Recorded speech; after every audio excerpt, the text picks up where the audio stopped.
नमस्कार, आप देख रहे हैं न्यूज 24 में आपके साथ पूजा राठौर शर्मा। शुरुआत करें महाराष्ट्र से खबर के साथ, जहां उप मुख्यमंत्री अजित पवार ने पुणे जिले के मालेगांव में एक बेहद ही हैरान करने वाला बयान दिया। वो अपने चुनाव प्रचार के दौरान मतदाताओं को सीधे सत्ता की हनक दिखाते नजर आए। उन्होंने कहा कि अगर वो उनकी पार्टी के उम्मीदवारों को चुनेंगे तो वो सुनिश्चित करेंगे कि शहर के लिए धन की कोई कमी ना हो, और अगर मतदाता ऐसा नहीं करते हैं तो फिर वो इलाके के विकास कार्यों के लिए पैसा नहीं देंगे। क्या कुछ कहा, एक बार सुनिए।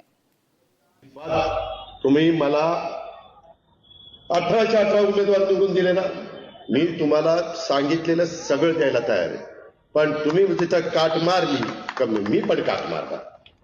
तुमच्या हातात मत द्यायचंय, माझ्या हातात निधी द्यायचंय।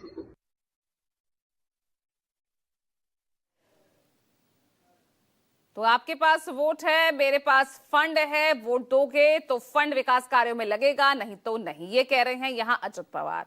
ज्यादा जानकारी के साथ मेरे सहयोगी विनोद जगदाले जुड़ गए हैं। विनोद, अब इस बयान के बाद राजनीति तो वाकई में गर्मा गई है, लेकिन आखिर ऐसा बयान देना ही क्यों पड़ा?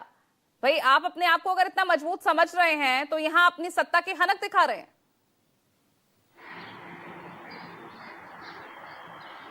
देखिए, महाराष्ट्र में फिलहाल 246 नगर पालिका और 42 नगर पंचायत के चुनाव होने वाले हैं।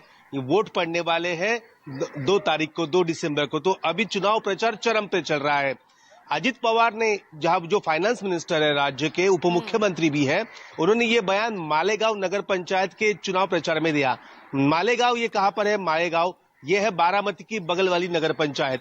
तो वो भी अपने हाथ में रखने के लिए अजित पवार ने खुलेआम वोटर्स को एक तरीके से कह सकते कि धमकाई दिया है, और कहा है कि 18 से 18 पूरे के 18 जिता कर लाइए, फिर देखिए मैं क्या करता हूं। मैंने जो वादे किए हैं आपसे वो पूरे किए जाएंगे, अगर नहीं किए, अगर आप पीछे हटे तो मैं भी पीछे हटूंगा। आपके पास वोट की ताकत है तो मेरे पास फंड देने की ताकत है।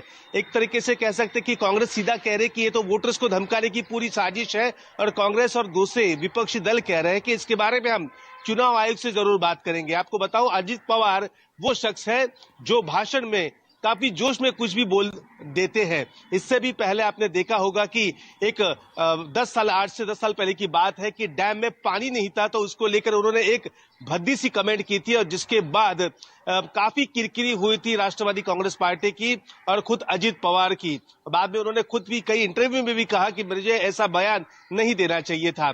आपने कुछ ही दिनों पहले की अगर बात करूं तो करमाला तहसील है सोलापुर जिले का, वहां की एक ट्रेनी आईपीएस को वहां पर उन्होंने धमकाया था, और उसके बाद वो वीडियो भी वायरल हुआ था। तो अजित पवार हमेशा सुर्खियों में बने रहते हैं और ऐसे बयान वो देते हुए हमेशा नजर आते हैं।